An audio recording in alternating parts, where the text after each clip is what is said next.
Vous vous pensez peut-être inintéressant, voire insignifiant pour les cybercriminels? Après tout, vous n'avez peut-être rien à cacher?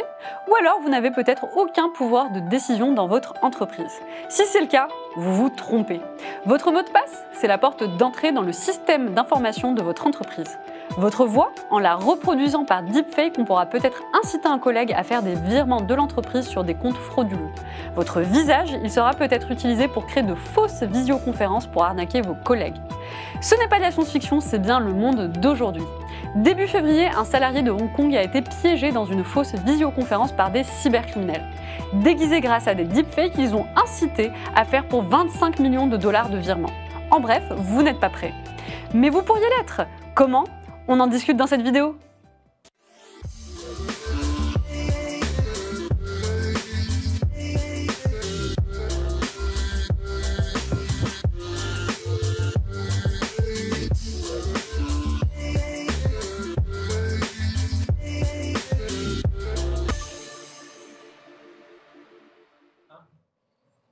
Bonsoir à tous et bienvenue à notre nouvelle émission de Risk Intel Media, ce soir en partenariat avec SoSafe.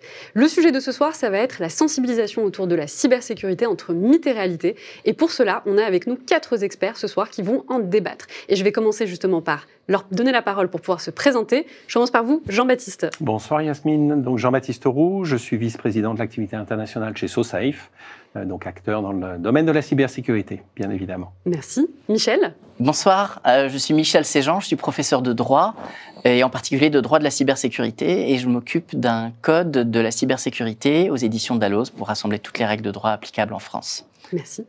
Nicolas. Bonjour à tous, donc Nicolas Genet, moi je suis consultant en cybersécurité, spécialisé avant tout sur les problématiques de sensibilisation et de formation à la cybersécurité.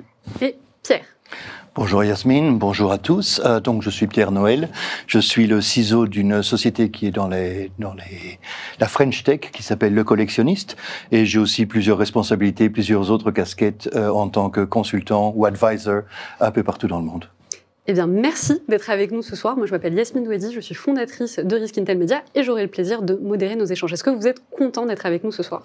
Absolument. Très content. Super. Eh bien, on a un public à distance qui, lui aussi, est également très, très content, qui d'ailleurs s'est amusé sur le chat à nous donner la localisation d'où il se connecte. Je vois que toute la France est représentée. Je vois qu'également, on a des personnes à l'étranger, donc on est ravis de vous avoir.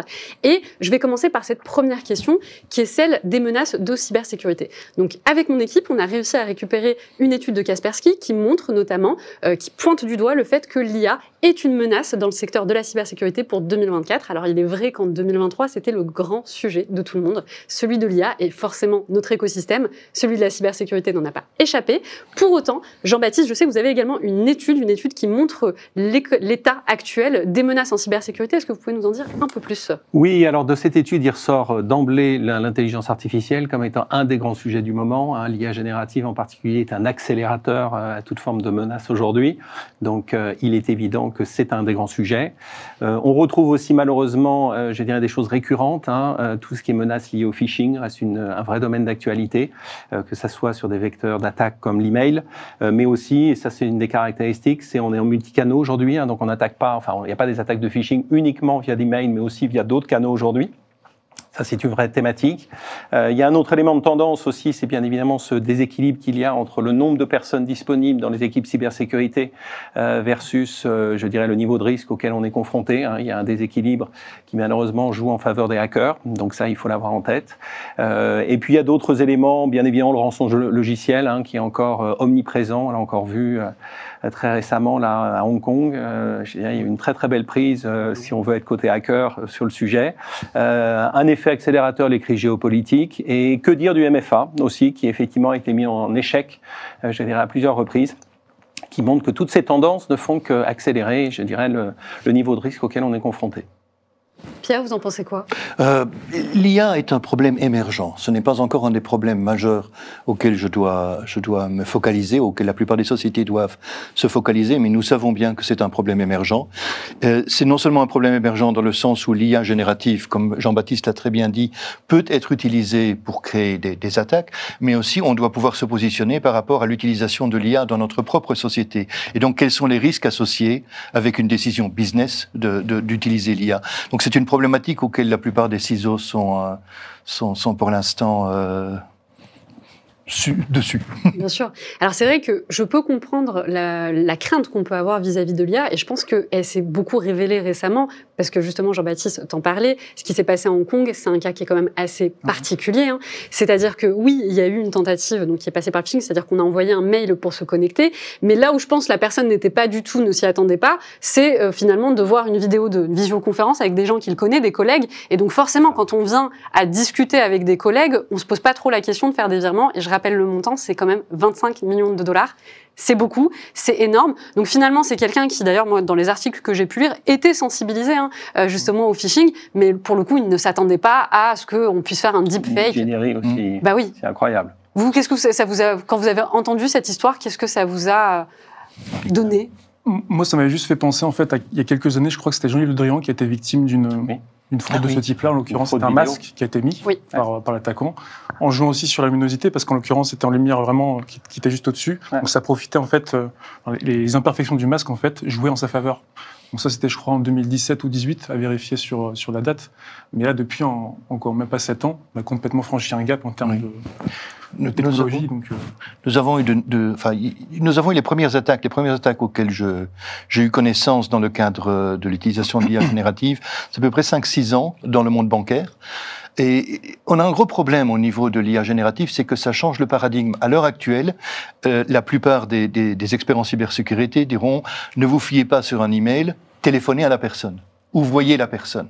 Si vous lui téléphonez, si vous lui parlez, vous avez certainement la perspective que cette personne est une personne réelle. Ce n'est plus le cas maintenant. Donc on avait un paradigme qui fonctionnait précédemment. Si je téléphone à la personne pour vérifier qu'il s'agit bien de la bonne personne, c'est suffisant. Ça ne l'est plus. Et donc, ça nous déstabilise énormément. Les choses sur lesquelles on comptait ne fonctionnent plus nécessairement. Sur quoi peut-on compter maintenant ? L'ADN ? Non, mais Pierre, c'est très très intéressant ce que vous dites, parce que moi j'avais fait une table ronde avec d'autres experts, des experts sur la thématique du deepfake et de l'IA, et ce qui était ressorti d'un des intervenants, c'était de dire ça va changer notre rapport à la vérité et ça va changer notre rapport à l'information. Tout à fait. Et il disait cette phrase, c'était que jusqu'à aujourd'hui, on se fiait à ce qu'on voyait. Et donc à partir du moment où on voit une vidéo, on voit quelque chose, on y croit, c'est la vérité, c'est plus le cas aujourd'hui. Et donc bon, il y a eu ce cas à Hong Kong, il y a des cas un petit peu plus anecdotiques où on voit des présidents ou des chefs de gouvernement sur les réseaux sociaux, donc on en rigole, c'est très drôle, mais qu'est-ce qui se passe demain quand on a un chef d'État qui lance par exemple une attaque via des deepfakes, qui lance des propos quand même peut-être qui peuvent être problématiques d'un point de vue géopolitique. Il y a vraiment une question de comment on va faire aujourd'hui pour pouvoir distinguer le vrai du faux, je pense. Hein. Oui, absolument. Les vidéos de Zelensky avaient été effectivement... Tout à fait. Absolument. Extrêmement inquiétante. Alors, Maya, qui est en train de modérer le chat, a posé une question, parce que bon, le thème de ce soir, ça reste la sensibilisation, et elle a demandé vos objectifs de sensibilisation en 2024. Donc, je vais juste vous lire quelques réponses. Donc, on a Bonnie qui dit « Mon enjeu pour 2024, c'est déployer SoSafe et que la plateforme soit adaptée. » Bravo. Voilà, apparemment, on a des bons retours. On a Patrice qui dit « Je ne serai pas contre des exercices de simulation d'attaque en entreprise sans être prévu à l'avance. » Donc, qu'on le fasse sans effectivement prévenir les collaborateurs. Alors, est-ce que quand on les prévient pas, parfois ils sont pas très contents? Parce que quand ils se font prendre, ils sont pas très très heureux finalement. Ils aiment bien être prévenus avant. Et on a Elodie qui dit, à mon sens, la sensibilisation des employés, notamment dans les TPE-PME. On en parlera un petit peu plus tard. Mais effectivement, les TPE-PME, c'est le tissu économique de la France. Majorité, et c'est parfois les moins sensibilisés. Il y a des grandes questions à se poser. On se les posera juste après. Alors, pour cette deuxième question, j'aimerais qu'on fasse un petit focus sur Nice 2. Donc, Nice 2 prévoit notamment de sensibiliser les citoyens, les grands publics. Mais qu'est-ce que, objectivement et concrètement, elle prévoit de mettre en place? Et surtout, est-ce qu'on est sur de la sensibilisation ou on est sur de la formation? Michel? On est sur les deux. Il y a le mot sensibilisation et le mot formation qui reviennent à plusieurs reprises. La sensibilisation, c'est quelque chose de beaucoup plus faible intensité. Hein. On est sur des gestes vraiment de cyberhygiène, les mots de passe, les gestionnaires, faire attention à ces mots de passe, gérer des choses totalement basiques. La formation, là, on est sur un parcours qui peut donner lieu soit à une certification, soit à une qualification, soit à un diplôme. Et donc, Nice les envisage pour deux publics différents. La sensibilisation plutôt pour les usagers d'un service, ou plutôt pour les personnes qui sont non cadres dans l'entreprise. Et en revanche, il y a un article dans Nice qui impose une obligation de formation aux cadres dirigeants de l'entité essentielle ou entité importante. On n'est pas sur toutes les entreprises de France et d'Europe. Hein. C'est les entités essentielles et entités importantes, c'est-à-dire à peu près 10 000, dans des estimations qui sont des estimations, 10 à 15 000 entités maximum en France et à peu près 100 000 sur l'Union européenne. Mais c'est pas la même intensité. La sensibilisation, ce sera par exemple, à force qu'on nous dise faites attention aux sacs qui traînent dans le métro, n'oubliez pas d'appeler. Voilà, dans le monde physique, c'est plutôt ça la sensibilisation. Et puis la formation, là, on entre dans une série de connaissances, de compétences, de savoir-faire, etc. Vous en pensez quoi, vous ? Nicolas. Il y a aussi un point dans NIS2 qui est très intéressant, c'est justement Yasmine qui l'a fait remarquer dans son post. Il y a une petite ligne, je crois que c'est dans l'article 7, qui prévoit en fait la sensibilisation, en tout cas le renforcement de la sensibilisation des citoyens. Mais ça, en fait, ça va être une nouveauté pour certains pays. Pour nous, c'est pas nouveau dans le sens où l'ANSSI et cybermalance.gouv.fr font déjà quelques actions sensibles. Et peut-être que ça va être renforcé. On peut imaginer, moi je me mets à rêver déjà, pourquoi pas dans la rue avoir des affiches comme les préventions routières à l'époque, vous savez, bien sûr. À l'image de la cybersécurité, ou même sur nos sites, en tout cas les sites administratifs sur lesquels on fait nos procédures, pourquoi pas avoir des bandeaux, en tout cas des informations à rapport avec ça. Donc on verra ce que ça va donner au niveau national, mais très curieux. Quant à moi, ce que j'en pense, c'est que malheureusement, NIS2, comme la plupart des réglementations, n'est pas très prescriptive. Ce qui est tout à fait normal, parce qu'on ne peut pas à l'heure actuelle déterminer comment les technologies vont évoluer. Et dès lors, si on est prescriptif et qu'on dit faites ceci, comme cela, il est parfaitement probable que dans une année ou deux, ce ne sera plus d'actualité. Donc, NIS2, tout comme les standards précédents, ISO 27000, etc., disent ayez connaissance de votre problème, faites en sorte de résoudre votre problème de manière adéquate. Dans le contexte de la sensibilisation, NIS2 ne formule pas comment nous devons sensibiliser. Et donc, ça peut parfaitement se réduire à un tick in the box, que les gens disent « Oh bon, on va te donner un cours 1 fois par an, d'1 heure, on va faire ça même 2 fois par an, et ce sera largement suffisant. » Donc, il y a l'aspect d'efficacité qui n'est pas vraiment pris en compte. On peut parfaitement faire de la sensibilisation telle que je l'ai décrite, alors que ça ne fonctionne pas. Fondamentalement, c'est un mécanisme qui ne fonctionne pas. Néanmoins, d'un point de vue NIS2, ça peut être reconnu comme étant valable. Alors, donc, quand même un point, c'est que l'Union européenne a prévu dans NIS2 un mécanisme d'évaluation de la sensibilisation des citoyens de l'Union européenne à la cybersécurité. Il y a une organisation dont le secrétariat général sera la Commission européenne, et je crois que c'est un plan bisannuel où il y aura une évaluation est-ce que les gens ont reçu une meilleure sensibilisation, est-ce qu'ils sont mieux sensibilisés. On ne sait pas encore les modalités. Ça reste une directive, donc il faut une loi de transposition. C'est pas un règlement. Donc on doit encore attendre le 17 octobre 2024 en France pour qu'on ait une loi de transposition qui vraiment nous donne les modalités en la matière. Alors moi je rebondirais sur ce que tu as dit, Nicolas. C'est vrai qu'aujourd'hui, quand tu parlais justement de la sensibilisation routière, on avait des petites affiches, on a des choses comme ça. Ben oui, mais pourquoi on n'imaginerait pas ? Parce qu'au final, la cybersécurité aujourd'hui, ça devient vraiment une problématique qui concerne tout le monde. Pourquoi on n'aurait pas à ce moment-là tout simplement des publicités à la télé comme on pouvait en voir justement pour la prévention routière ? Je pense que c'est quelque chose qui peut se réfléchir. On a fait ça en Australie, en Nouvelle-Zélande, il y a déjà pas mal d'années. Oui. Mais en France aussi. Et aussi, ça commence en France avec un opérateur téléphonique. Mais c'est pas je trouve que c'est pas si présent. Vous n'avez pas vu les clips qui reprenaient un peu les codes du Bureau des légendes ou Celui-là, j'avais vu. C'était un opérateur. Alors ils n'étaient pas encore sur de la très très grande écoute, mais ils ont eu quand même leur petit succès et je pense que c'était une bonne manière d'utiliser. Et est-ce que c'est passé à la télé ? Ou parce que moi, je l'ai vu sur les réseaux sociaux.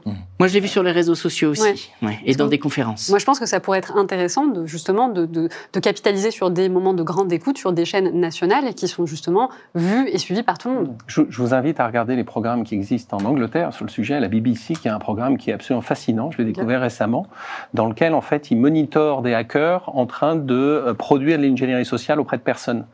Et donc, ils laissent effectivement l'ensemble du processus se développer jusqu'au moment où, bien évidemment, ils vont faire en sorte de rentrer en contact avec la personne piégée pour lui dire surtout ne faites pas ça. Mais ils vont loin et ils laissent les gens effectivement se mettre en situation d'être en danger et tout en monitorant bien évidemment les hackers de façon totalement, je dirais, imprévue. Mais le résultat est assez incroyable. Parce que ça met tout le monde en situation de se dire mais oui, c'est donc ça la réalité de ce à quoi on pourrait être confronté, et c'est vraiment à destination des particuliers. Mais Jean-Baptiste a infiniment raison. Ce qui fonctionne, c'est de mettre les gens ou les sociétés dans la situation où l'incident survient. À ce moment-là, on l'intègre. Ce n'est plus quelque chose de théorique. Quand je regarde une publicité, c'est théorique. Lorsque ça m'arrive à moi, ou lorsque je vois une personne à qui ça arrive, je l'intègre, ça devient un problème qui m'appartient. Et l'assimilation est tout à fait différente. Raison pour laquelle, lorsqu'on fait des tabletop exercises, donc on simule des attaques, on fait ça en amenant, ça n'a rien à voir avec, enfin, ça que peut avoir avec le training, mais lorsqu'on fait des tabletop exercises et qu'on amène les directeurs de société ou les boards et qu'on voit qu'ils blêmissent, qu'ils commencent à avoir le sang qui se fige parce qu'ils comprennent la réalité du problème, ça c'est quelque chose qu'ils n'oublient pas.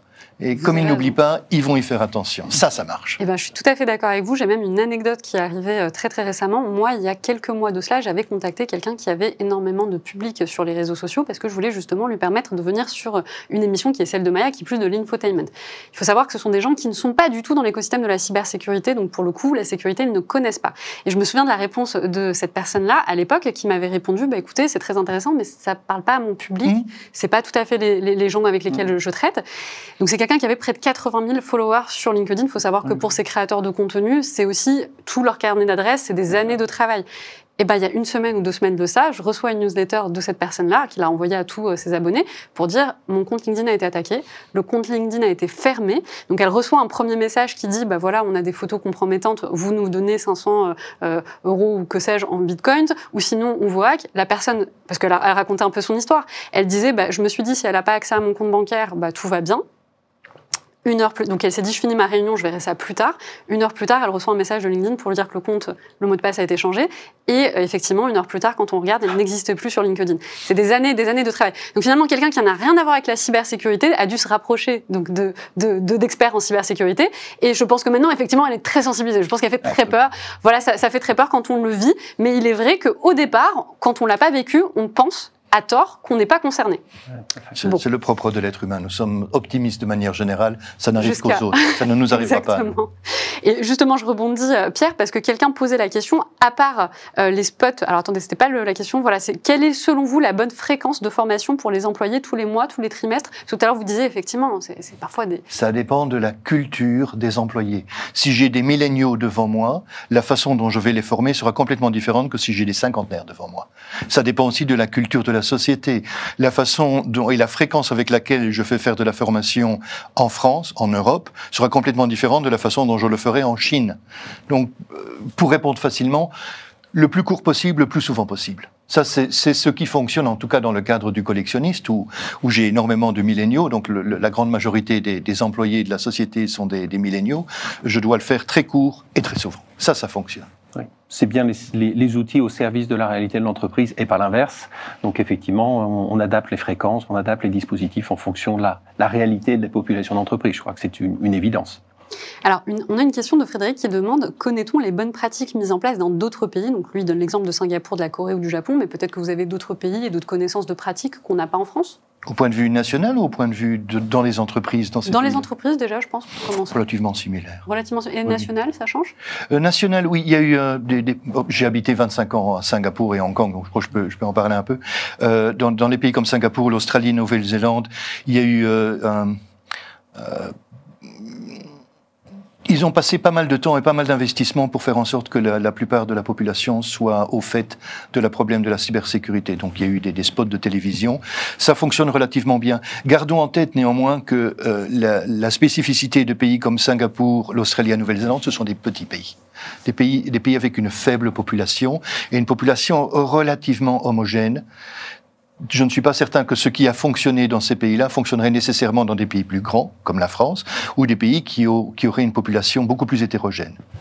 J'ai presque envie de dire, comme la France, on est quand même très réfractaire parfois au changement. Moi, je me souviens, j'ai déjà fait de la sensibilisation dans des entreprises. Quand on rajoute une nouvelle politique, voilà, ils ne sont pas très contents toujours.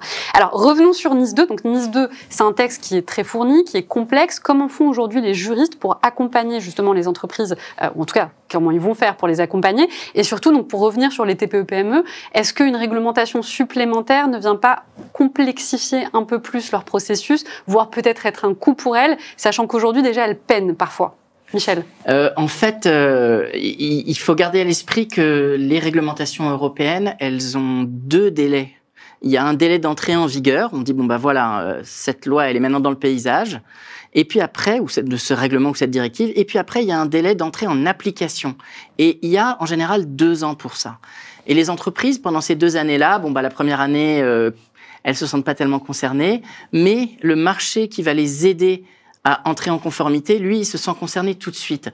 Et finalement, ces entreprises-là, très souvent, elles se donnent à... parce que très souvent, dans les TPE-PME, il n'y a pas de juriste. Il faut aussi voir ça. Tout le monde n'a pas un juriste dans son entreprise. Et donc, à ce moment-là, elles vont se tourner vers des prestataires. Pour les juristes, s'il y a un juriste dans une entreprise, ça veut dire que on est dans une entreprise plus importante, avec des risques juridiques qui sont bien plus conscients dans la culture de l'entreprise. Et à ce moment-là, pour ces juristes-là, la vie est dure en ce moment. Juste un chiffre, un ordre de grandeur. On est, depuis 2014, sur l'Union européenne, 70 textes en matière de numérique. Je ne parle pas de cyber, je parle de numérique. Et c'est des paquets de textes qui génèrent d'autres textes, puisque quand on a une directive, il faut qu'elle soit transposée. Et ça, pour la mise à jour pour un juriste, c'est très difficile. Et s'il reste 4 ans dans une entreprise et qu'il part, il y a toute sa mémoire qui part avec. Donc, ça pose quand même des difficultés. Ouais. Mais Michel et Yasmine, si je ne m'abuse, NIS 2 ne s'applique pas fondamentalement aux TPE-PME, sauf les TPE-PME qui sont dans un secteur très particulier, oui. si je ne m'abuse. Oui. Donc c'est principalement les grosses sociétés, les moyennes. Oui, mais le RGPD, sociétés. par exemple, c'était douloureux. Et je crois qu'il ne faut pas oublier effectivement l'impact sur la supply chain que va créer NIS 2. C'est-à-dire qu'effectivement, toutes les entreprises de la supply chain vont devoir bien évidemment rentrer dans cette logique-là. Et là, il y aura énormément de TPE-PME qui vont être confrontés à ça aussi. Oui. Il faut garder ça en tête. Alors justement, moi je voulais parler notamment de la fraude au CPF. Alors, c'est pas on va plutôt commencer par la sensibilisation. Donc, à l'université, justement, de Laval, il y a eu une sorte de trousse de sensibilisation à la cybersécurité dans laquelle on va retrouver notamment des vidéos, on va retrouver des quiz qui ont d'ailleurs plutôt bien marché. Est-ce que vous, ce sont aujourd'hui des manières de travailler que vous trouvez pertinentes quand il s'agit de sensibilisation, ce genre, justement, de travaux qui sont mis en place? Nicolas ? Oui, effectivement, c'est quelque chose de pertinent.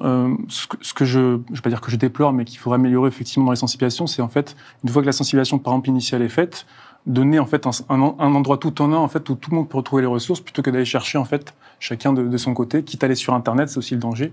Puis après, ils vont trouver des politiques de mots de passe peut-être un peu différentes, ils vont les appliquer, etc. Donc le fait de centraliser déjà, c'est une bonne chose. Et je sais que dans ce kit, il y a aussi pas mal de supports visuels, notamment des vidéos. Tout à fait. Et moi, je crois vraiment en ce média-là, en tout cas, le visuel, le son aussi, l'audio, beaucoup plus même d'ailleurs que le littéraire, que le littéral. Donc moi, clairement, la réponse est plutôt oui. Je l'ai pas vu beaucoup d'entreprises. Je vois des modules de e-learning, des sessions de sensibilisation, des interventions aussi de l'extérieur, mais je vois pas forcément de kits encore qui sont déployés. En format de vidéo interactive, en fait, en réalité. Alors, oui, dites-moi. Non, moi je voulais simplement dire qu'effectivement, je pense que le moment est venu aussi de sortir un tout petit peu de la logique de se dire on va sensibiliser les gens à un sujet. Le sujet fondamental qui nous amène à parler de ce sujet ce soir, c'est on veut changer durablement la culture de l'entreprise et créer une culture de la sécurité dans les entreprises et donc changer fondamentalement les comportements des gens. Et ça commence par la sensibilisation. On en est tous bien d'accord. La sensibilisation qui passe au fait de donner des éléments pour comprendre le contexte, de former les gens, de les entraîner via des campagnes de simulation. Donc ça, c'est une première étape, desquelles, effectivement, tu évoques, Yasmine, un certain nombre d'éléments qui seront contributeurs à ça. Mais n'oublions pas quelle est la finalité. La finalité, c'est de créer une culture de la sécurité dans les entreprises, mais aussi dans la société. Donc il va falloir s'attaquer à, je dirais, les comportements et commencer à effectivement comprendre si on change durablement les comportements ou pas. Et comme toujours, il y a bon nombre de dispositifs ou d'initiatives qui vont être prises, qui vont rien changer du tout dans les comportements. On va cocher des cases, encore une fois, et on n'arrivera pas bien loin. Donc, c'est aussi de notre responsabilité, acteurs de ce domaine, de rentrer dans cette logique. Le vrai sujet aujourd'hui, c'est changer les comportements des gens. Et comment on le mesure. Et comment on en arrive, effectivement, au travers des dispositifs. Et donc, il va falloir aussi que les gens qui vont être, je dirais, preneurs de décisions autour de tout ça, commencent à avoir un œil critique par rapport à ce qui leur est proposé. Et donc, de venir à challenger les différents fournisseurs autour du sujet sur le fait de dire, oui, mais moi, je veux changer fondamentalement les comportements de mes collaborateurs autour du sujet. Démontrez-moi qu'au travers de vos initiatives, qu'elles soient vidéo ou quelconques, on arrive à cela. Et c'est là où on va rentrer effectivement dans, à mon avis, une nouvelle génération d'initiatives autour de ça et où on va se rendre compte qu'il y a aujourd'hui pas mal de trous dans la raquette encore, dans bon nombre de dispositifs qui sont aujourd'hui présentés dans les entreprises. Et l'erreur à ne pas commettre, c'est de vouloir cocher une case aujourd'hui. Cocher une case pour dire effectivement, on l'a fait une fois et tout va bien. c'est la meilleure opportunité de se retrouver en situation d'être attaqué et bien évidemment d'avoir perdu son temps et de l'argent à l'occasion. Donc je pense qu'il faut qu'on ait cette évolution culturelle aussi et qu'on soit vers beaucoup plus d'exigences. Et moi, je voulais simplement dire sur Nice 2, j'y vois une opportunité de mobiliser des budgets autour du sujet. Enfin, je crois que c'est indispensable d'imaginer, alors qu'on soit dans les grosses sociétés ou surtout dans les plus petites, on va pouvoir enfin mobiliser des budgets parce que la réglementation l'impose pour éventuellement faire quelque chose ou faire mieux. Utilisons ça pour faire enfin ce qui est vraiment la finalité de tout ça, c'est de changer les comportements. Voilà. J'adore ce que tu dis. J'espère seulement que tu as raison. Je m'explique. Nice 2, ce n'est rien d'autre qu'une autre réglementation. Et j'en ai vécu pas mal de réglementations de par le monde. Et il y en a très peu qui ont vraiment fonctionné. La RGPD a fonctionné. Oui, c'est là fonctionné. Ça. Nice 2, c'est 50-50 à l'heure actuelle. Moi, je le vois pas comme ça. Hein. Et puis j'en suis content. Moi, je suis probablement cynique parce que j'en ai vu beaucoup trop. Peut-être, enfin je sais pas, mais enfin moi je trouve que quand même sur 2 points, il y a une vraie révolution qu'on attendait depuis longtemps. La première, c'est sur la gouvernance, la responsabilité de la gouvernance, et on avait vu des attaques dans lesquelles la gouvernance avait spontanément démissionné. Je parle de Target ou de Yahoo en 2013-2014. Et puis finalement, ça a créé un choc culturel, et aujourd'hui on s'est dit, mais on doit passer vers cette responsabilité de la gouvernance. Et l'autre, c'est la résilience, et là c'est hyper important parce que jusqu'à présent, on était dans un paradigme où on disait ce qu'il faut, c'est qu'il y ait 0 attaque sur l'entreprise. Maintenant, on dit il faut qu'il y ait 0 impact sur la continuité. Ça veut dire qu'on a complètement accepté l'idée que les attaques vont passer. Et ça, je trouve que ça change la conversation collective autour de la cybersécurité. Et on a changé de finalité. Ça, c'est vraiment quelque chose de nouveau. Ce qui va parler, c'est la qualité du bâton. Si le bâton est vraiment fait mal, les gens vont commencer à faire attention à Nice 2. Donc, encore une fois, appelle-moi un cynique si tu veux, non, mais j'ai vu ça tellement de fois. Le bâton n'est pas assez puissant et donc les gens se disent mais pourquoi est-ce que je vais m'inquiéter? À 10 millions, on est à 10 millions d'euros plus 2% du chiffre d'affaires monde. Ouais. Montre-moi le jour où vraiment quelqu'un aura. À ce moment-là, on parlera. Fair enough. Ça, dès que les premières têtes vont tomber, que ça va commencer. C'est à ce moment-là que ça va. Mais l'exemple du RGPD est le bon exemple. Je dirais, ce qui a été un élément déclencheur d'une efficacité du RGPD, c'est le rôle qu'a joué la CNIL. Et même au niveau européen, la CNIL a été un des acteurs les plus actifs pour effectivement rentrer dans une logique de pénalisation des acteurs qui effectivement n'étaient pas en conformité. Effectivement, si les différents acteurs de régulation ne jouent pas le jeu et ne rentrent pas dans une logique effectivement à jouer du bâton de façon efficace, oui, effectivement, il y a un risque à ce que finalement les gens se disent bah oui, mais finalement non. Donc voyons ce que ces différents acteurs, je dirais nationaux, vont savoir faire. L'ANSSI a un rôle que je trouve aujourd'hui assez remarquable pour l'instant. On va voir dans la mise en application maintenant s'il reste effectivement toujours au rendez-vous, mais on peut s'attendre qu'il soit aussi bon que la CNIL. Et si c'est le cas, ça aura un impact, c'est certain. Lors de la RGPD, j'étais CISO d'une très très grosse société de 200 000 employés, qui n'est pas une société européenne, et j'avais des bureaux partout en Europe, et donc j'ai eu la responsabilité d'implémenter RGPD. La décision que nous avions prise dans cette immense société, c'était on va se caler sur la RGPD parce que c'était évident pour nous que la RGPD allait mordre, qu'elle allait vraiment avoir un impact, et ça nous a fait peur. Et j'ai remarqué ça dans beaucoup de sociétés à cette époque-là. À l'heure actuelle, maintenant, tout de suite, la Nice 2 ne fait pas peur aux gens que je côtoie. Et je parle de gens internationaux, pas des Européens, mais les grosses sociétés internationales établies en dehors de l'Europe. Ils regardent. Lorsqu'il y aura une amende, on en parlera. Tant qu'il n'y a pas d'amende, le sentiment que j'en ressors, de par mon expérience, de par les gens que je côtoie, non, pas encore. J'espère avoir. Mais n'attendons pas tout de Nice 2 de toute façon. Oui. On n'a pas besoin d'attendre Nice 2 pour se mettre à faire des choses. Oui. Certain. Oui. Alors, il y a Amine qui dit tout à fait d'accord, Nice 2, Dora, tout comme le RGPD, sont des vrais sponsors pour les RSSI. Donc, on verra.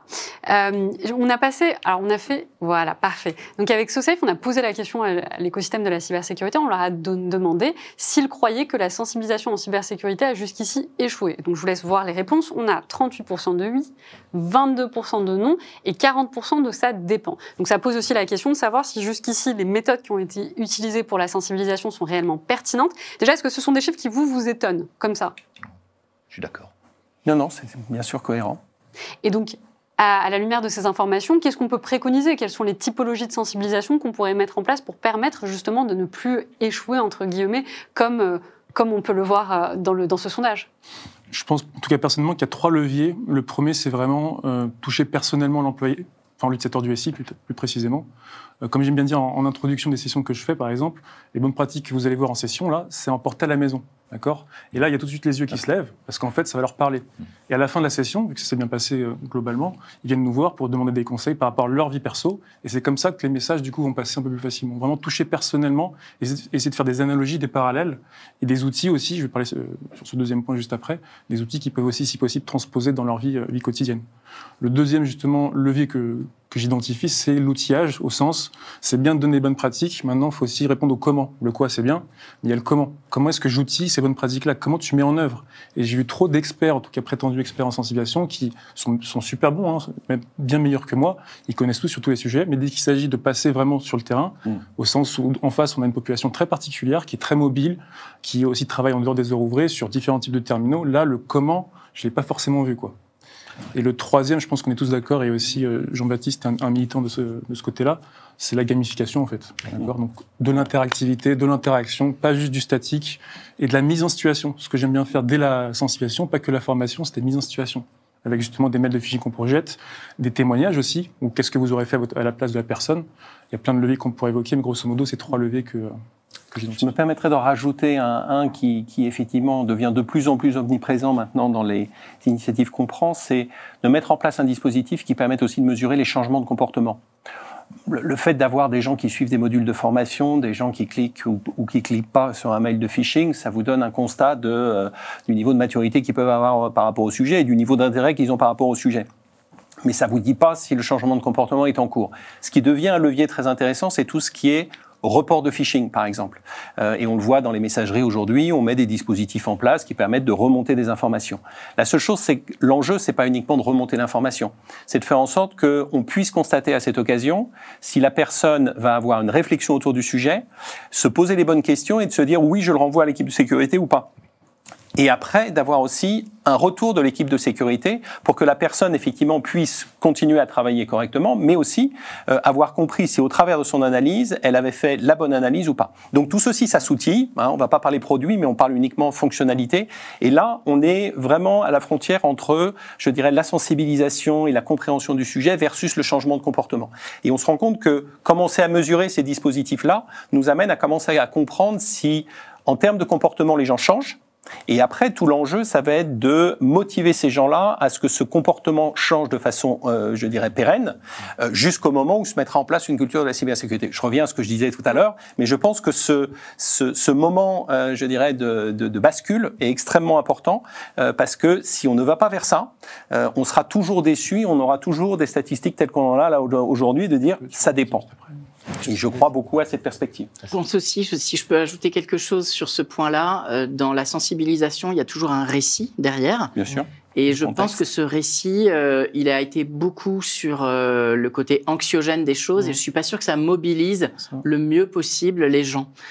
Surtout quand on arrive dans une entreprise et qu'on veut donner le meilleur et qu'on passe son temps à nous dire faites attention à ci, faites attention à ça, et en fait, ça nous bride. Aujourd'hui, il y a des nouveaux récits qui commencent à apparaître, qui sont intéressants, où à côté de cette sensibilisation par le risque et la réalité du risque, qui est essentielle, il faut aussi ajouter des histoires qui sont vraies et dont les entreprises ou les entités attaquées sont sorties par le haut. Et il y en a plusieurs.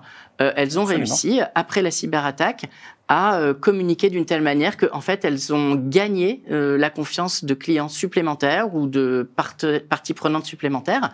Et moi, par exemple, en tant qu'universitaire, je me sens très responsable de cet aspect-là des choses. Quel est le récit que je vais laisser aux gens ?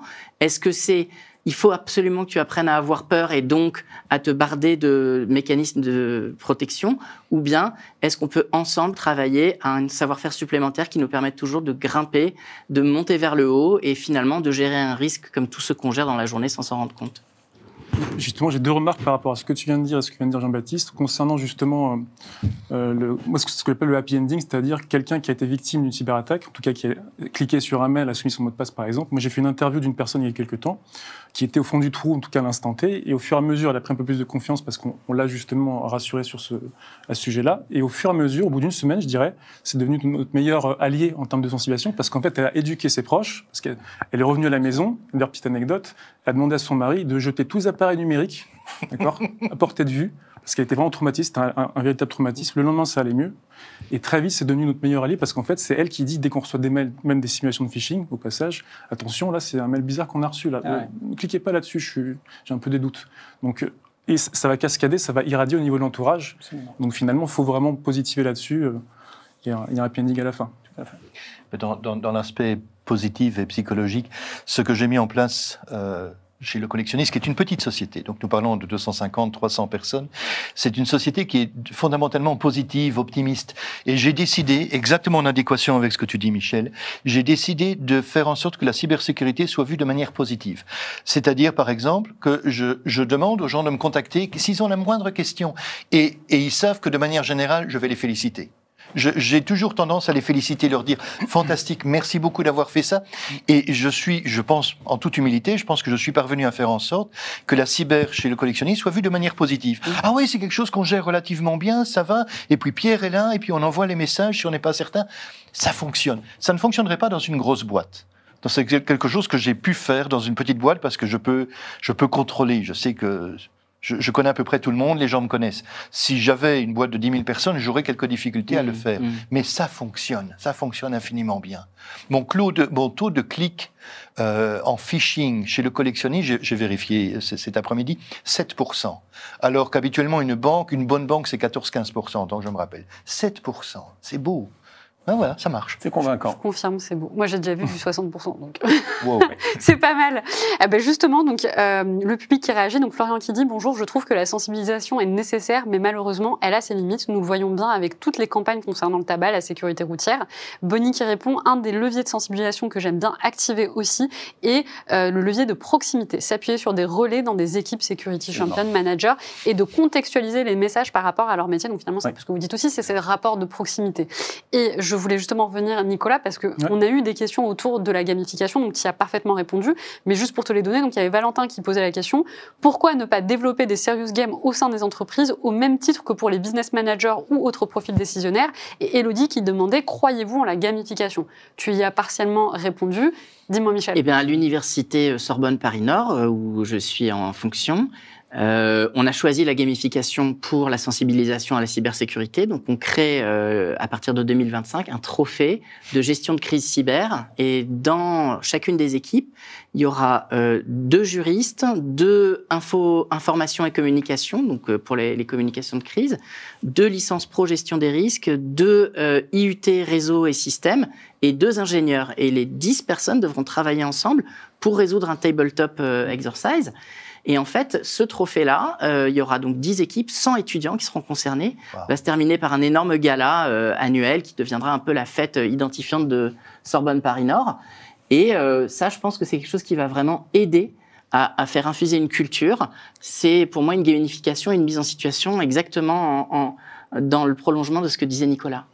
Justement, par contre, une limite de la gamification, et j'anticipe justement, en général, c'est les C-level qui font la remarque. Attention aussi à pas infantiliser, parce que qui dit gamification, on dit on va faire beaucoup de couleurs, on va faire beaucoup d'animations, de choses un peu fun, etc. Et effectivement, si on utilise ça auprès d'un public un peu de type Comex, ça va pas passer. Pour autant, j'ai une petite aussi illustration, ça remonte à 6-7 ans aussi. C'était en avance sur son temps, c'était un serious game Lego, réalisation justement de membres de direction. Et ironiquement, en tout cas, on ne s'y attend pas, les personnes ont extrêmement apprécié. Et à partir de là, ces personnes-là ont dévoré du budget à partir de juste un petit jeu de Lego qui a été crafté juste pour l'occasion, pendant 1 heure d'exercice. Et tout le monde en est ressorti grandi, quoi. Chez Microsoft, on avait une personne chez nous qui était un spécialiste de la sécurité. Il avait créé un jeu de cartes et qu'il a distribué. C'était gamification pure. Ça a très bien fonctionné. Ou Escape Game aussi. C'est beaucoup à la mode, l'escape game de sensibilisation. Oui, tout à fait. 1 heure, pas plus. On se met dans une salle et puis faut savoir effectivement marier le distanciel du présentiel. Enfin, on reste des humains et on reste beaucoup plus impacté par des initiatives présentielles quand même. Oui. Donc, il faut savoir combiner les différentes initiatives pour obtenir un maximum d'impact. Enfin, restons encore une fois sur l'impact. Enfin, quelle est la réalité des changements de comportement des gens ou pas? Et la gamification doit être au service de ça et c'est pas une fin en soi. Enfin, effectivement, mettre des couleurs et des badges aux uns et aux autres, si ça n'a aucun effet sur le changement de comportement, à quoi bon, quoi? Adéquation avec la culture de l'entreprise. Et bien sûr, et s'adapter à la culture de l'entreprise, absolument, vous l'avez dit. Parfait. Alors justement, je voulais parler du CPF et notamment du fait des enjeux financiers. Donc les enjeux financiers liés à la fraude au compte personnel de formation seraient passés de 7,8 millions à 43,2 millions d'euros entre 2020 et 2021. Il y a eu beaucoup d'abus, il n'y a pas eu de limitation au départ, on n'a pas tout vérifié et donc on a eu un pléthore de fausses formations qui ont été mises en place pour pouvoir justement profiter du système et du dispositif. Et donc la question qu'on pouvait se poser, c'est qu'avec NIS 2 qui arrive, est-ce qu'on ne risque pas quelque part de voir de fausses formations bidons en cybersécurité émerger pour pouvoir justement frauder? Et comment aujourd'hui on peut faire pour justement prévenir cette situation? C'est une certitude qu'on va le voir. C'est une certitude. C'est quelle est l'ampleur de l'initiative? Une solution, ce serait qu'un régulateur national crée une forme de certification, que l'on doive passer une certaine certification pour pouvoir décider, déterminer si ces cours sont réels. Mais le problème que nous avons, dès qu'il y a la notion de certification, c'est par rapport à quel standard, et les standards évoluent. Et donc, comment est-ce qu'on gère les nouvelles pousses, des gens qui viennent avec des concepts tout à fait nouveaux. Donc, ce n'est jamais parfait. Il n'y a pas vraiment... Ce que je dirais dans mon monde, c'est le bouche à oreille. Le bouche à oreille, c'est-à-dire tous les ciseaux, habituellement, on a nos réseaux, et quand on a une nouvelle technologie devant nous, une nouvelle société, on pose la question dans nos réseaux. Tu les connais, oui ou non? Mais ça, on ne peut pas déployer ça de manière sans régulation. Bien sûr, si, oui. Michel. Là, la fraude au compte au CPF, c'est un cas qui est quand même des gens qui prétendent qu'ils vont donner une formation et qui la donnent pas. Ça nous dit pas si la formation était de qualité ou pas. La fraude au CPF, c'est ça. Donc, on est en train de répondre différemment à la question. Moi, je pensais plutôt à la fraude dans le sens où ils donnent des cours qui ne valent rien. Non, mais qui non, parce que ça, on peut pas l'évaluer. Et en fait, c'est un gros problème. Et donc, c'est un gros problème qu'on voit aussi au niveau des diplômes. Enfin, par exemple, aujourd'hui, la différence entre un master et un master, E accent grave RE, le premier étant un diplôme d'État et le deuxième n'étant pas un diplôme d'État, c'est quand même un énorme problème. Et les politiques actuelles de l'enseignement supérieur et de la recherche sont en train de laisser fleurir des formations qui s'appellent bachelor et qui ne sont pas des licences. Seules les licences sont des diplômes d'État. Et donc, en fait, tout ce côté un peu illisible du marché de la formation et de l'éducation, et vous savez que on s'est rendu compte que c'était parfois plus lucratif de faire de la formation quand on est un hedge fund que de faire d'autres business qui étaient naguère très fructueux. Pourquoi? Parce que les gens sont captifs. Une fois qu'ils sont entrés en première année, ils veulent aller jusqu'au bout du cycle. Forcément. Et en fait, il y a quelque chose de totalement illisible aujourd'hui dans le marché de la formation. Et je me dis que si ça se passe au niveau du master et de la licence, on va pas tellement y couper en matière de formations qui sont ni diplômantes, ni qualifiantes, mais qui sont simplement certifiantes, par exemple. On va pas y couper. Mais ça, il y a une responsabilité de la politique publique récente à ce niveau-là qui est énorme. Je viens d'apprendre quelque chose. Alors, bonne nouvelle malgré tout, on a aussi des bonnes nouvelles. Donc, on a le rapport State of the Fish de 2022 de Proofpoint qui montre que sur les 7 pays qu'ils ont interrogés, les Français sont les mieux positionnés en termes de sensibilisation à la cybersécurité. Donc, 68% des entreprises françaises proposent des formations à l'ensemble de leurs collaborateurs, contre 57% à l'échelle mondiale. Donc voilà, on a aussi des bonnes nouvelles en cybersécurité en France.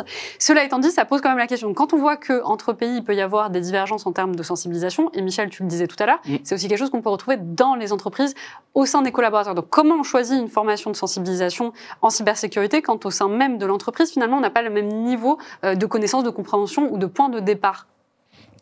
Doit-on avoir le même niveau? J'aurais tendance à dire non. Si dans une banque, par exemple, j'ai besoin qu'un certain département ait un certain niveau, c'est probablement à moi, en tant que CISO, à déterminer le niveau, tandis qu'un autre département ne doit pas nécessairement avoir le même niveau, ni même les mêmes types de formation. Donc ça ne me pose pas fondamentalement de problème à partir du moment où il y a une décision intelligente. C'est-à-dire que quelqu'un prend la décision de dire, voici les niveaux de formation qui sont nécessaires et suffisants et qui les implémente. Je n'ai pas besoin que tout le monde soit au même niveau. Oui. Je pense qu'il faut, parmi les critères de sélection d'une plateforme, il faut partir du postulat que l'environnement sera hétérogène et s'assurer que la plateforme puisse s'adapter à un environnement hétérogène. Si tel n'est pas le cas, vous êtes certain que vous aurez probablement des populations qui ne seront pas exposées ou qui ne changeront pas de comportement sur le sujet. Voilà, c'est juste un des critères premiers à prendre en compte pour être sûr que le dispositif ait une chance d'être efficace. J'ai aussi besoin d'un espèce de temps réel. Je me rappelle d'un exemple où dans une banque, encore une fois, le département trading. Une autre banque nous avait averti que le département trading de leur banque était sous attaque et qu'il fallait absolument faire une formation spécifique pour le trading de cette banque pour faire en sorte qu'il soit capable de pouvoir découvrir cette attaque. Et donc, à ce moment-là, on n'avait pas ce type de solution du style SoSafe, mais donc j'aurais besoin que ma solution je puisse facilement triturer et mettre un nouveau module à toute vitesse et faire en sorte que le plus rapidement possible, les gens de ce département soient exposés à ce nouveau module. Je n'ai pas le loisir d'attendre 6 mois pour les exposer à ce nouveau module si j'ai une urgence de type incident. Et parmi les grandes anomalies qu'on rencontre, c'est les gens qui décorrèlent la formation de l'entraînement via des simulations. Il y a des gens qui considèrent qu'en ne faisant que des simulations, on va arriver au résultat qu'on en attend. Bah non. Enfin, c'est pas parce qu'effectivement on piège les gens que derrière ils vont comprendre ce qu'il faudra faire demain.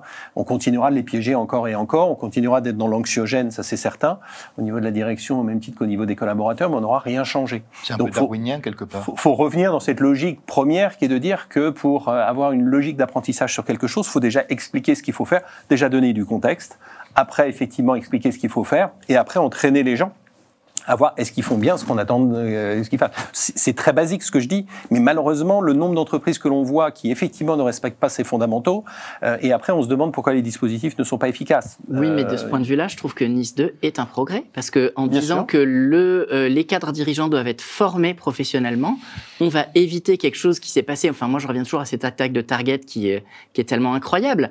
Le Target, donc le distributeur américain, achète un logiciel magnifique de cybersécurité pour les employés et il leur dit en gros, ça y est, je vous ai payé le top du top, maintenant vous arrêtez de m'embêter avec le budget. Et évidemment, l'attaque se produit, les salariés n'ont pas été formés à détecter les attaques, ils ne voient pas les signaux, donc on avait une mesure technique sans une mesure organisationnelle, et c'était la catastrophe.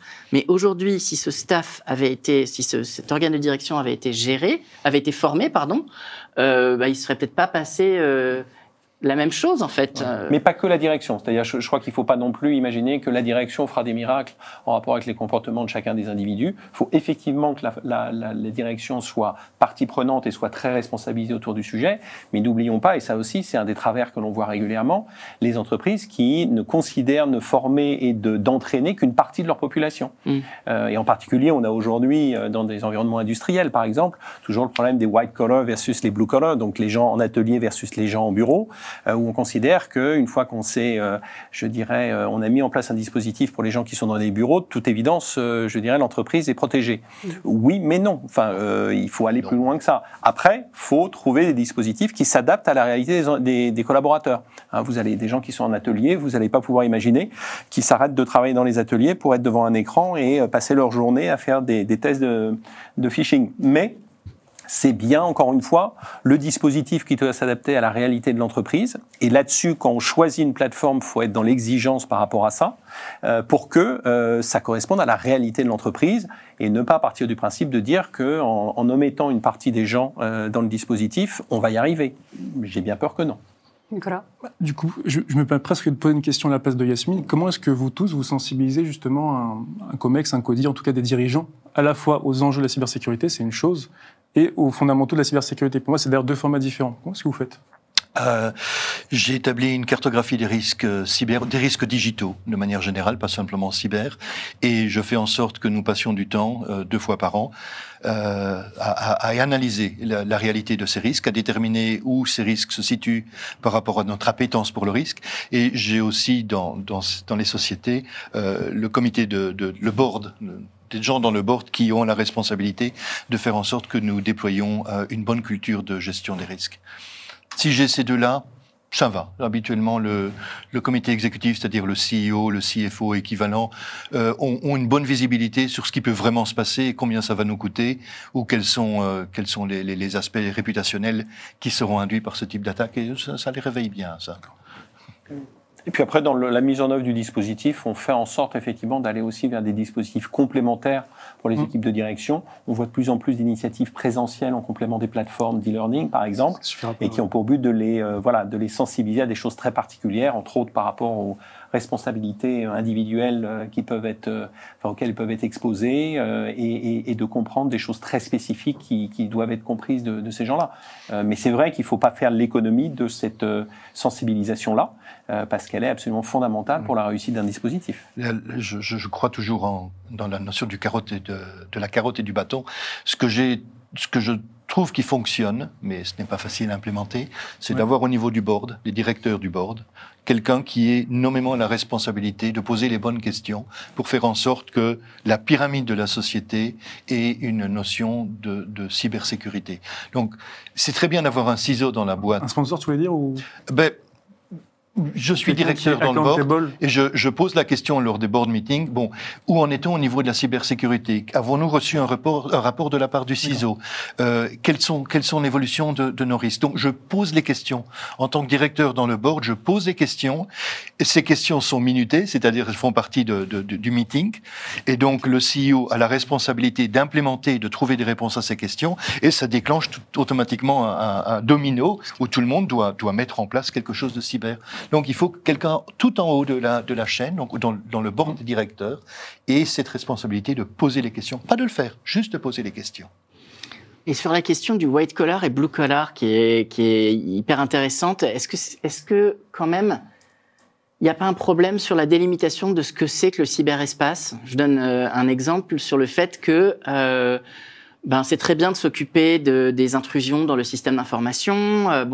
Mais si les gestions d'accès des badges qui font le centre de... C'est du blue collar, ça, c'est pas du white collar. Alors non, je crois qu'en fait, la sécurité physique d'un établissement reste un vrai sujet et il faut surtout pas l'omettre. Et de cette façon, il y a déjà pas mal de dispositifs. Après, la réalité, je dirais, de l'exposition des gens qui sont en atelier aujourd'hui à leur environnement de travail, c'est qu'il y a de plus en plus d'informatique. Il y a une réalité informatique sur les machines-outils aujourd'hui. Aujourd'hui, il y a énormément d'informatique. Aujourd'hui, via une clé USB, ne serait-ce que ça, vous pouvez effectivement diffuser dans l'entreprise assez rapidement un malware et faire en sorte que l'ensemble de l'entreprise se retrouve paralysé. Et c'est arrivé déjà.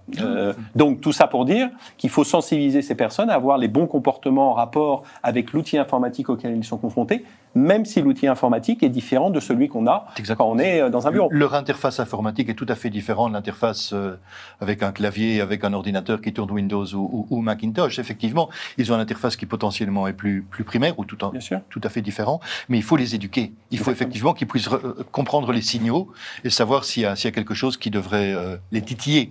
Oui. Et parmi des dispositifs, il y a ce qu'on appelle le USB key dropping. C'est un des dispositifs. Ça reste d'actualité. C'est-à-dire que tu prends une clé USB qui est bien évidemment piégée, que tu effectivement saupoudres dans l'entreprise et entre dans les ateliers et tu vois les comportements des gens.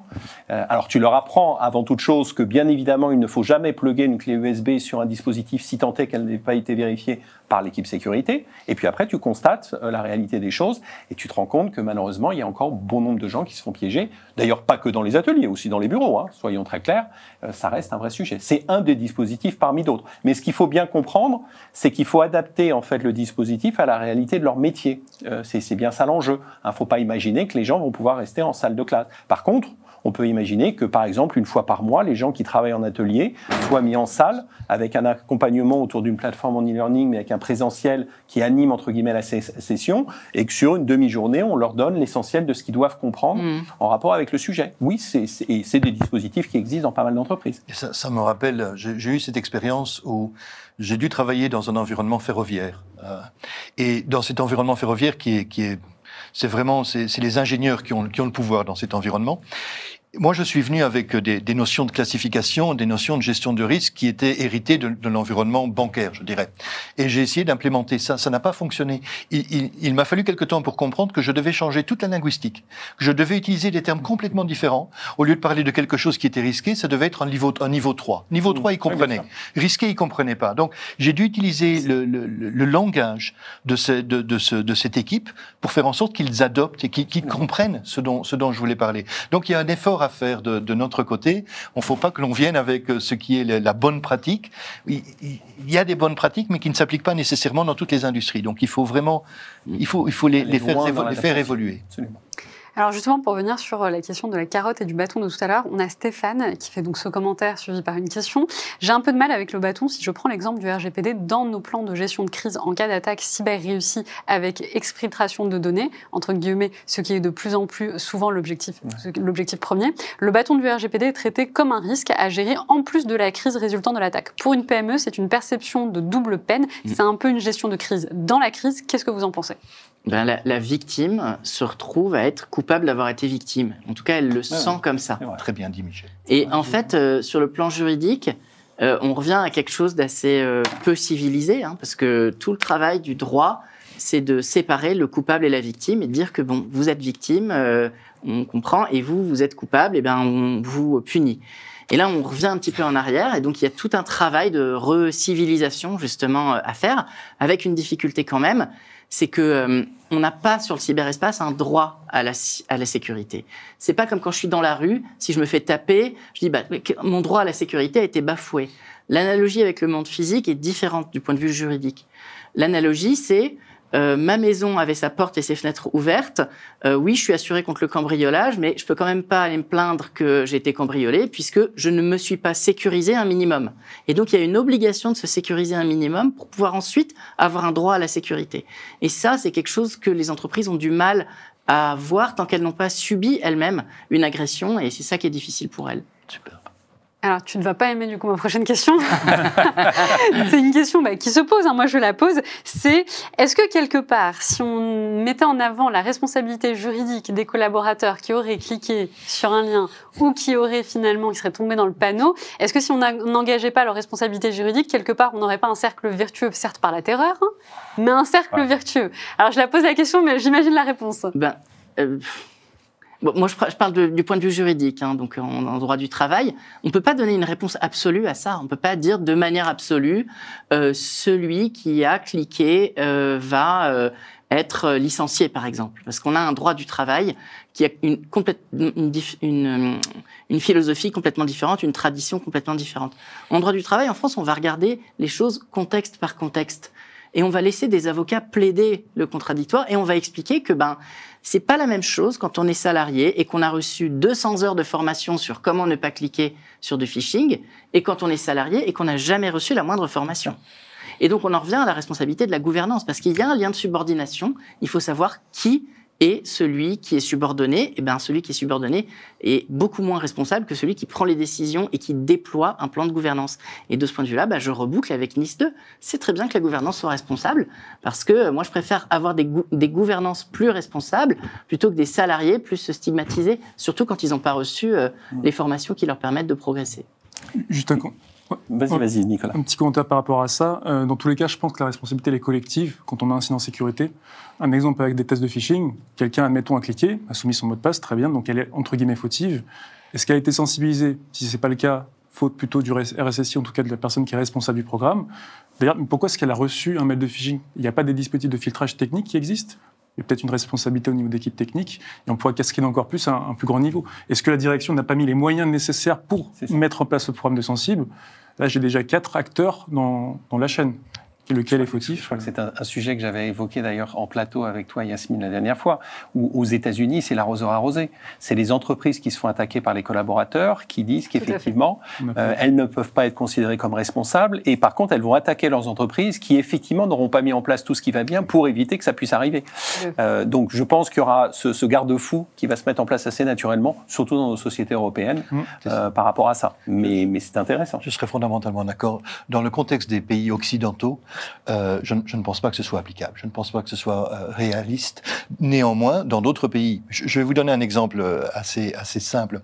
En Chine, si en Chine vous commandez un plat dans un restaurant et que pour une raison ou pour une autre, la serveuse vous donne un plat qui n'est pas celui que vous avez commandé et que vous lui dites non, je ne le veux pas, elle doit payer de sa poche. Elle doit payer de sa poche parce qu'elle a fait une erreur. Donc, ça fonctionne. Dans certaines cultures, ça fonctionne. Je ne dis pas que c'est bien ou que c'est pas bien. C'était pas ma place. Mais ce que je voudrais dire, c'est dans le contexte des cultures occidentales, on ne va pas donner la responsabilité à l'utilisateur final, à l'employé. Le fusible, c'est le ciseau. Normalement, c'est la responsabilité de gouvernance retourne au ciseau. Le ciseau, c'est celui qui doit s'en aller si jamais il y a un problème où on peut démontrer que la bonne politique n'était pas implémentée, ou qu'il n'y avait pas assez de cours, ou que les technologies n'étaient pas suffisantes. Le CISO pourrait toujours dire, oui, mais je n'avais pas le budget. Oui, mais c'est ton problème si tu n'as pas le budget. Si tu n'as pas été capable de démontrer auprès de ces seniors exécutifs que tu as besoin de tel budget et que ce sont tes priorités, c'est ton problème. Donc le CISO est le fusible, pas l'employé. Même si les textes sont en train de dire exactement quelque chose de différent. C'est-à-dire que quand on prend le texte de DORA, c'est vraiment marqué que ce sont les organes de direction qui ont la responsabilité ultime des infractions à DORA. Et de même, NIS 2, c'est très clair, ce sont les organes de direction. Et donc, après, il y a toute la question de savoir si le CISO fait partie du CODIR ou du COMEX, et ça, c'est des débats qui sont un peu complexes, hein, mais même s'il en fait partie, c'est pas juste lui qui va sauter dans ce cas-là, c'est plutôt la gouvernance qui sera collectivement responsable. Michel, je suis infiniment d'accord avec ce que tu dis d'un point de vue théorique, et j'espère vraiment qu'on en arrivera là. La réalité, à l'heure actuelle que je connais, oui. Le CISO est le fusible, et le CISO habituellement ne fait pas partie du COMEX ou du CODIR, parce que la plupart des CISO n'ont pas la capacité de se faire reconnaître dans le COMEX ou le CODIR. C'est une autre discussion. Mais j'espère de tout cœur, que la responsabilité sera collective au niveau du COMEX. Une fois qu'on en arrivera à ça, on sera sur un plateau, bien plus efficace qu'à l'heure actuelle. Mais maintenant, c'est le CISO qui saute. Alors, on arrive à la fin de cette émission, mais je vais poser une dernière question. Imaginons, dans le meilleur des mondes, on a mis en place les meilleures formations, les meilleures sensibilisations en cybersécurité. Est-ce que réellement c'est réaliste de se dire qu'on pourrait arriver à un taux de 0% de mots de passe donnés lors de la prochaine tentative de phishing ? Tu n'as jamais trop bu et arrivé le lendemain matin un peu éméché, ou alors tu as un problème personnel qui fasse que tu ne te sens pas bien et que quelque chose occupe ton esprit et que tu ne fais pas attention à ce message que tu reçois. Nous sommes humains, nous ne sommes que humains, donc je ne croirais jamais que même si nous avons un taux de phishing de 0%, qu'il sera impossible à une attaque de survenir. Nous sommes humains. Donc le risque zéro n'existe pas. Non, mais on peut faire en sorte que ce risque systémique devienne moins systémique. C'est passé avec l'incendie, quand il y a eu le grand incendie de Londres et que toutes les maisons étaient en bois les unes à côté des autres, collées les unes aux autres. On s'est aperçu qu'un incendie faisait cramer toute la ville. Et puis, il y a eu des siècles et des siècles quand même de maturation. On a réussi à dire un incendie, ça ne doit pas causer la perte de toute la ville, ça doit causer le moins de pertes possible. Et donc, il y a toujours des incendies. Mais le risque qui était systémique ne l'est plus. Peut-être qu'on pourra réussir à faire ça, je ne sais pas si ça sera de notre vivant, mais c'est ce qu'on peut souhaiter. Et moi, je pense que brique par brique ou petit pas par petit pas, en tout cas, un texte comme NIS 2 pose des signaux qui sont audacieux, que ce soit pour la gouvernance ou pour la résilience. Et après, évidemment, ce sera à nous tous et à nous toutes d'incarner tout ça. Hein. Ça ne peut pas venir juste de l'encre et du papier, mais moi, je suis plutôt confiant. Eh bien, merci. Merci pour cette émission. On arrive à la fin. Je remercie également le public. Vous avez été des centaines à nous suivre, à également commenter, à poser des questions. Malheureusement, je n'ai pas pu poser toutes les questions. Comme quoi, c'est un sujet large. C'est un sujet qui mériterait peut-être plus d'1 heure. En tout cas, je vous remercie pour les réponses que vous nous avez données. Cette émission était ce soir en partenariat avec SoSafe, qui d'ailleurs vous met à disposition un livre blanc sur cette thématique. Pour ceux qui n'ont pas coché la case, n'hésitez pas à nous envoyer un mail pour qu'on puisse vous l'envoyer. Pour ce soir, c'est fini. Et puis, le prochain rendez-vous est celui du 7 mars. Comme vous le savez, c'est le Risque Summit, l'édition de 2024. Avec plusieurs thématiques dans la journée. Je vous dis bonne soirée et merci à vous. Merci. Merci Yasmine. Merci Yasmine. Merci.